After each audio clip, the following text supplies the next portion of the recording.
नमस्कार। शेयर बाजार की दुनिया अक्सर कैसी लगती है? तेज रफ्तार, स्क्रीन पर चमकते लाल और हरे नंबर और हर तरफ से सलाहों की बौछार। ये खरीद लो, वो बेच दो। लेकिन आज हम इस शोर शराबे से बहुत दूर निवेश की एक शांत, अनुशासित और शायद ज्यादा तार्किक दुनिया की गहराई में उतरने वाले हैं। इसे कहते हैं वैल्यू इन्वेस्टिंग। इसका फलसफा सुनने में बेहद सरल है। किसी चीज को उसकी असली कीमत से कम दाम पर खरीदना, मतलब एक सौदा करना। तो आज की हमारी ये पूरी बातचीत किस आधार पर होगी? हमारे पास कुछ बेहतरीन स्रोत हैं। सबसे पहले वैल्यू इन्वेस्टिंग के माहिर क्रिस्टोफर एच ब्राउन के सिद्धांतों पर एक लेख है। उनकी जीवनी के कुछ दिलचस्प हिस्से हैं और उनकी मशहूर किताब the little book of value investing का सार है। और इसे और मजबूत बनाने के लिए हम एक और दिग्गज निवेशक सेथ क्लारमन की किताब मार्जिन ऑफ सेफ्टी से भी कुछ बहुत जरूरी बातें लेंगे। हमारा मकसद साफ है, ये समझना कि बाजार में असली सौदा कैसे ढूंढा जाता है और एक निवेशक के तौर पर वो धैर्य और मानसिकता कैसे विकसित की जाए जो लंबे समय में दौलत बनाती है। तो फिर शुरू करते हैं। चलिए सबसे पहले उस एक विचार से शुरू करते हैं जो वैल्यू इन्वेस्टिंग की नींव है। क्रिस्टोफर ब्राउन अपनी किताब में एक बड़ी मजेदार तुलना करते हैं। वो कहते हैं, स्टॉक को किराने के सामान की तरह खरीदो जब वो सेल पर हो। अब ये सुनने में तो इतना सीधा और तार्किक लगता है जैसे कोई भी समझ जाए। लेकिन असल में शेयर बाजार में ज्यादातर लोग इसका ठीक उल्टा क्यों करते हैं? जब चीजें महंगी हो रही होती हैं तब खरीदने के लिए दौड़ पड़ते हैं। पहलू है, इसे हर्ड मेंटालिटी कहते हैं, मतलब झुंड वाली मानसिकता। ये ठीक वैसा ही है जैसे हम किसी शहर में एक ऐसी सड़क से गुजर रहे हों जहां दो रेस्टोरेंट आसपास हों, एक खाली पड़ा है और दूसरे के बाहर लंबी लाइन लगी है। हम इसे ज्यादातर लोग क्या करेंगे? हम मान लेंगे कि जिस पर भीड़ है वो बेहतर होगा और हम भी उसी लाइन में लग जाएंगे। भले ही हमें ये ना पता हो कि वहाँ खाना कैसा है या मेन्यू क्या है, हम बस भीड़ को क्वालिटी का सर्टिफिकेट मान लेते हैं। बिल्कुल, शेयर बाजार में भी यही होता है। जब कोई स्टॉक तेजी से ऊपर जा रहा होता है तो हर तरफ उसकी चर्चा होती है। लोगों को फोमो यानी फियर ऑफ मिसिंग आउट महसूस होता है कि कहीं ये मौका हाथ से निकल न जाए। इस डर में वो ये नहीं देखते कि कंपनी की असली कीमत क्या है, वो बस बढ़ती हुई कीमत के पीछे भागते हैं। वो प्राइस पर ध्यान देते हैं, वैल्यू पर नहीं। और वैल्यू इन्वेस्टिंग इसी सोच को पलट देता है। तो यहीं पर इंट्रिंसिक वैल्यू यानी आंतरिक मूल्य का विचार सामने आता है। मतलब इस बात से फर्क नहीं पड़ता कि बाजार आज किसी शेयर के लिए क्या दाम दे रहा है। जरूरी यह है कि उस कंपनी की, उस पूरे बिजनेस की अपनी खुद की असली कीमत क्या है। हाँ, और यही वो लकीर है जो एक सट्टेबाज और एक निवेशक के बीच खींची जाती है। एक वैल्यू इन्वेस्टर अपना होमवर्क करता है। वो कंपनी की बैलेंस शीट, उसकी संपत्ति, उसकी कमाई करने की क्षमता, इन सब को देखकर एक अंदाजा लगाता है कि अगर मुझे ये पूरी कंपनी खरीदनी होती तो मैं इसके कितने पैसे देती। और फिर वो इंतजार करता है धैर्य के साथ, तब तक जब तक बाजार किसी डर या बुरी खबर की वजह से उस शेयर को उसकी असली कीमत से बहुत कम दाम पर बेचने को तैयार ना हो जाए। अब ये जानना भी जरूरी है कि ये विचार हमें दे कौन रहा है। क्रिस्टोफर एच ब्राउन सिर्फ कोई किताबी लेखक नहीं थे। वो एक ऐसे परिवार से आते थे जो दशकों से निवेश की दुनिया में था। उनकी फर्म ट्वीडी ब्राउन, बेंजामिन ग्राहम, जिन्हें वैल्यू इन्वेस्टिंग का पितामह कहा जाता है, और वॉरेन बफेट जैसे दिग्गजों की पसंदीदा ब्रोकरेज फर्म हुआ करती थी। उनकी जीवनी से एक बड़ा दिलचस्प किस्सा भी मिलता है। 2003 में उन्होंने कॉनरैड ब्लैक की कंपनी होलिंगर में हो रही गड़बड़ियों को पकड़ा। वो चुप नहीं बैठे। उन्होंने सीधे SEC यानी अमेरिका की सिक्योरिटीज एंड एक्सचेंज कमीशन को रिपोर्ट किया। ये दिखाता है कि वो सिर्फ अपनी कमाई नहीं देख रहे थे, बल्कि एक निवेशक के तौर पर अपनी जिम्मेदारी भी निभा रहे थे। और ये बहुत जरूरी बात है, क्योंकि ये दिखाता है कि वो कंपनियों को सिर्फ नंबरों के तौर पर नहीं देखते थे। वो मैनेजमेंट की क्वालिटी और ईमानदारी को भी परखते थे।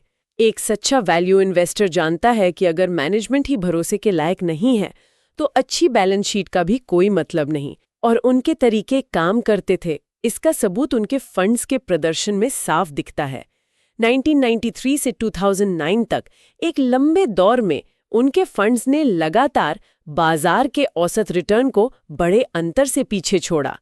ये इस बात का सबूत है कि ये फलसफा सिर्फ सुनने में अच्छा नहीं लगता, बल्कि असल में काम भी करता है। ये सब सुनने में तो बहुत तार्किक लगता है, भीड़ से दूर रहो, सस्ते में खरीदो। लेकिन असल सवाल तो ये है कि जब हजारों कंपनियां लिस्टेड हैं तो ये सौदा मिलेगा कहाँ? क्रिस्टोफर ब्राउन ने इसके लिए कोई नक्शा तो दिया होगा, कुछ औजार तो बताए होंगे। हाँ, बिल्कुल। उन्होंने इसे समझाने के लिए 3-legged वैल्यू स्टूल यानी 3 पैरों वाले स्टूल की बात की। उनका कहना था कि एक मजबूत निवेश अवसर के लिए इन तीनों पैरों का जमीन पर टिके रहना जरूरी है। पहला पैर है पीबी रेशियो यानी price to book ratio. Okay, तो ये बुक वैल्यू क्या होती है? क्या ये कंपनी की किताबों की कीमत है? नहीं, बुक वैल्यू का सीधा मतलब है कि अगर आज कंपनी बंद हो जाए और अपनी सारी संपत्ति जैसे फैक्ट्री, जमीन, मशीनें, कैश बेच दे और अपनी सारी देनदारियां जैसे कर्ज चुका दे, तो हर शेयर के हिस्से में कितने पैसे आएंगे। तो पीबी रेशो ये बताता है कि आप कंपनी की इस नेट संपत्ति के लिए बाजार में कितना गुना ज्यादा पैसा दे रहे हैं। ब्राउन उन कंपनियों को ढूंढते थे जिनका पीबी रेशो बहुत कम हो, यानी आप संपत्ति को लगभग उसकी असल कीमत पर ही खरीद रहे हैं। लेकिन यहाँ मेरे मन में एक सवाल आता है। आज की दुनिया में गूगल या माइक्रोसॉफ्ट जैसी कंपनियां हैं जिनकी सबसे बड़ी संपत्ति उनकी फैक्ट्रियां नहीं बल्कि उनका कोड, उनका ब्रांड, उनके टैलेंटेड कर्मचारी हैं। तो क्या पीबी रेशियो जैसी पुरानी तकनीक इन नई टेक्नोलॉजी कंपनियों पर भी काम करती है? बहुत अच्छा सवाल है और ये वैल्यू इन्वेस्टिंग के क्लासिक बहस है। आप सही कह रहे हैं, एक सॉफ्टवेयर कंपनी या एक सर्विस कंपनी के लिए पीबी रेशो उतना कारगर नहीं हो सकता। इसीलिए ब्राउन ने कहा कि ये 3 पैरों वाला स्टूल है, सिर्फ एक पैर पर भरोसा नहीं कर सकते। इसलिए अब आते हैं दूसरे पैर पर, जो है पीई रेशियो यानी प्राइस टू अर्निंग्स रेशियो। यह कंपनी की कमाई की तुलना में शेयर की कीमत को मापता है। यानी हम कंपनी के हर एक रुपए के मुनाफे के लिए कितने रुपए चुकाने को तैयार हैं। कम पीई का मतलब है कि मुनाफा सस्ते में मिल रहा है। हाँ, लेकिन यहाँ भी एक चेतावनी है। ब्राउन कहते थे कि सिर्फ सबसे कम पीई वाली कंपनी खरीद लेना खतरनाक हो सकता है। हो सकता है वो कंपनी किसी बड़ी मुसीबत में हो, इसीलिए बाजार उसे कोई भाव नहीं दे रहा। इसे वैल्यू ट्रैप कहते हैं। जो चीज सस्ती दिख रही है वो असल में सस्ती होने के लायक ही है। इसलिए अब हमें तीसरे पैर की जरूरत पड़ती है जो इन दोनों को एक संदर्भ देता है। वो है अप्रेजल मेथड या मूल्यांकन विधि। में थोड़ा मुश्किल लग रहा है। अप्रेजल मेथड का क्या मतलब है? इसे एक कहानी से समझते हैं। मान लीजिए एक छोटी लिस्टेड डेयरी कंपनी है, उसका पीई और पीबी दोनों कम है। अब आप सोचिए कि अगर अमूल या नेस्ले जैसी कोई बड़ी कंपनी उस छोटी डेयरी कंपनी को खरीदना चाहे तो वो सिर्फ पीई या पीबी नहीं देखेगी। वो देखेगी कि इस कंपनी का दूध सप्लाई का नेटवर्क कितना मजबूत है, इसके ब्रांड की गांव देहात में क्या पहचान है, इसके पास कितनी जमीन है जहां भविष्य में प्लांट लग सकता है। वो एक प्राइवेट खरीदार की नज़र से उस कंपनी की पूरी कीमत का अंदाजा लगाएगी। ये अंदाजा लगाना ही अप्रेजल मेथड है। एक वैल्यू इन्वेस्टर यही सोचने की कोशिश करता है कि एक जानकार बिजनेसमैन इस पूरी कंपनी के लिए क्या कीमत देगा। वाह, तो ये तीनों मिलके एक पूरी तस्वीर बनाते हैं। आप सिर्फ एक नंबर नहीं देख रहे, बल्कि बिजनेस को 3 अलग-अलग एंगल से परख रहे हैं। और यहीं पर सेथ क्लारमैन का एक बहुत जरूरी विचार आता है, मार्जिन ऑफ सेफ्टी यानी सुरक्षा का मार्जिन। ये क्या भला है? ये वैल्यू इन्वेस्टिंग का सुरक्षा कवच है। ये सबसे जरूरी चीज है। क्लारमैन कहते हैं कि मान लीजिए आपने इन तीनों तरीकों से किसी कंपनी की असली कीमत 100 रुपए निकाली। मार्जिन ऑफ सेफ्टी का सिद्धांत कहता है कि आप उसे 100 रुपए में नहीं खरीदेंगे, आप उसे 90 में भी नहीं खरीदेंगे। आप इंतजार करेंगे जब तक वो आपको 50 या 60 रुपए में ना मिले। ये जो 40-50 रुपए का फर्क है, यही आपका सुरक्षा का मार्जिन है। मतलब ये एक तरह का डिस्काउंट है, एक कुशन। ये डिस्काउंट से कहीं ज्यादा है। ये इस बात को स्वीकार करना है कि भविष्य अप्रत्याशित है। मूल्यांकन कोई रॉकेट साइंस नहीं है, हमसे गलती हो सकती है और सबसे बड़ी बात, हम इंसान हैं, हम भावनाओं में बह सकते हैं। ये मार्जिन ऑफ सेफ्टी इन सभी चीजों से बचाता है। अगर आपका अंदाजा थोड़ा गलत भी निकला या देश में कोई आर्थिक मंदी आ गई या उस कंपनी पर कोई मुसीबत आ गई, तो भी आपके नुकसान की संभावना बहुत कम हो जाती है, क्योंकि आपने उसे पहले ही बहुत सस्ते में खरीदा है। वैल्यू इन्वेस्टिंग का पहला नियम मुनाफा कमाना नहीं है, बल्कि अपनी लगाई हुई पूंजी को स्थायी नुकसान से बचाना है। इसका मतलब ये सिर्फ नंबरों का खेल नहीं है, ये एक पूरी मानसिकता है, एक नजरिया है। चलिए इस मानसिकता के कुछ और पहलुओं पर बात करते हैं। पहला और शायद सबसे मुश्किल है धैर्य। जैसा कि कहा गया है, ये एक मैराथन है, स्प्रिंट नहीं। स्रोतों में एक मजेदार तुलना की गई है कि जैसे इंस्टेंट नूडल्स को भी पकने में कुछ मिनट लगते हैं, वैसे ही किसी कंपनी की छिपी हुई वैल्यू को बाहर आने में वक्त लगता है, शायद सालों लग जाते हैं। और दुनिया का 8वां अजूबा कहा था। मजे की बात यह है कि कंपाउंडिंग का सबसे बड़ा दुश्मन हमारा अपना दिमाग है। जब बाजार गिरता है तो डर हमें बेचने पर मजबूर करता है और हम कंपाउंडिंग की उस चेन को तोड़ देते हैं जो सालों में बन रही थी। लेकिन एक वैल्यू इन्वेस्टर जो पहले से ही मार्जिन ऑफ सेफ्टी लेकर बैठा है, वो न सिर्फ उस गिरावट में टिका रहता है, बल्कि खुश होता है।